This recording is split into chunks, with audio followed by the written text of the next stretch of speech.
حضور اکرم صلی اللہ علیہ وسلم شب معراج میں بیت المقدس کی طرف جاتے ہوئے مصر کے قریب ایک مقام سے گزرے تو انہیں نہایت ہی اعلیٰ اور زبردست خوشبو آنے لگی۔ آپ صلی اللہ علیہ وسلم نے حضرت جبرائیل علیہ السلام سے پوچھا کہ یہ خوشبو کیسی ہے؟ جواب ملا کہ فرعون کی بیٹی کی باندی مشاطہ اور اس کی اولاد کی قبر سے آ رہی ہے۔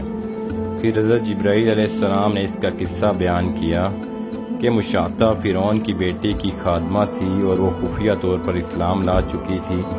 ایک دن فرعون کی لڑکی کو کنگھی کرتے ہوئے اس کے ہاتھ سے اتفاق کنگھی گر پڑی۔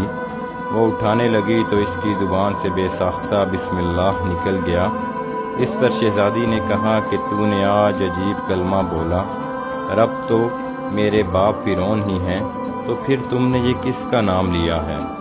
اس نے جواب دیا، فرعون رب نہیں بلکہ رب وہ اللہ ہے جو مجھے اور تجھے اور خود فرعون کو روزی دیتا ہے۔ شہزادی نے کہا، اچھا تو میرے باپ کے سوا کسی اور کو اپنا رب مانتی ہے؟ اس نے جواب دیا، ہاں ہاں میں تیرا اور تیرے باپ سب کا رب اللہ تعالیٰ ہی ہے۔ شہزادی نے اپنے باپ سے کہلوایا، وہ سخت غضبناک ہوا اور اسی وقت اسے برسر دربار بلوا بھیجا اور کہا، کیا تو میرے سوا کسی اور کو اپنا رب مانتی ہے؟ اس نے کہا کہ میرا اور تیرا رب اللہ تعالیٰ ہی ہے جو بلندیوں اور بزرگی والا ہے۔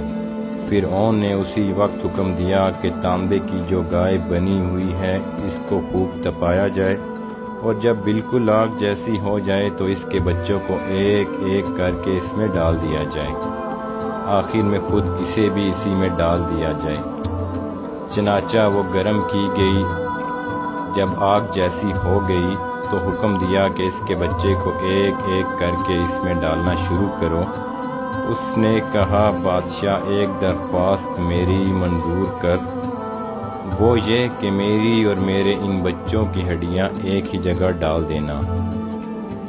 اس نے کہا، اچھا تیرے کچھ حقوق ہمارے ذمہ ہیں اس لیے یہ منظور ہے۔ اس کی دونوں بچیاں اس کی آنکھوں کے سامنے اس میں ڈال دی گئیں اور وہ فوراً جل کر راکھ ہو گئے۔ پھر سب سے چھوٹے کی باری آئی جو ماں کی چھاتی سے لگا ہوا دودھ پی رہا تھا۔ فرعون کے سپاہیوں نے اسے گھسیٹا تو اس نیک بندی کی آنکھوں تلے اندھیرا چھا گیا۔ اللہ تعالیٰ نے اس بچے کو اسی وقت زبان دے دی اور اس نے بآواز بلند کہا، اماں جان افسوس نہ کر، اماں جان ذرا بھی پس و پیش نہ کرو، حق پر جان دینا ہی سب سے بڑی نیکی ہے۔ چنانچہ انہیں صبر آ گیا، اس بچے کو بھی آگ میں ڈال دیا گیا اور آخر میں ان کی ماں کو بھی اسی